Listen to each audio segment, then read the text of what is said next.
So basically what's going to happen is, remember when you were at school? Which one?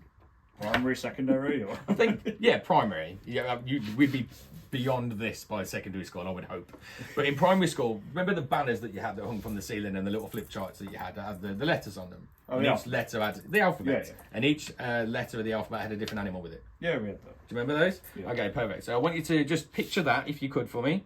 And just go through the alphabet and just pick an animal. Don't say anything. Don't give anything away, but just pick an animal in your head. Okay. You got one? Yeah. Okay, I perfect. ain't mentally counting. Okay. So you've got an animal in your head. Yeah. Take the first letter of that animal and just keep that quite prominent in your mind. Okay. All right.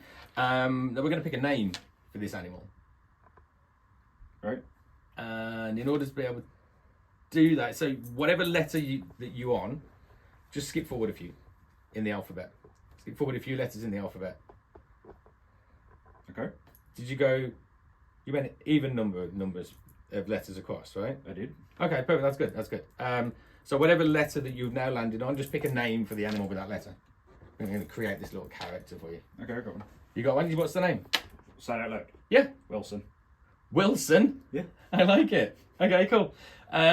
So Wilson, he is obviously this little animal that you've just created.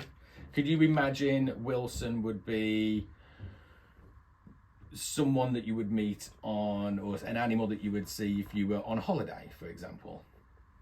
In some places, yeah. In some places, yeah. Okay, perfect. But he could also be, he could be a pet though, right? As well. Some people do. Some people would have him as a pet, but it'd have to be the kind of person that really liked that animal in order to be able to have them. Okay, perfect. So he's an animal that you would see abroad. He's an animal that you would see all over the world, Wilson, right? And so Wilson, the kind of movement that Wilson makes as well is quite interesting move. It's quite an unusual movement for an animal. Is it because Wilson's got no legs, right? That's out loud? Yeah, he hasn't got any legs, has he? Okay, so Wilson, as he's slithering across the ground, making his hissing noises, because Wilson's a snake, right? Well, he is though, right? Wilson's a snake. Perfect. Okay, that's great. Now you did really good. Thanks, man.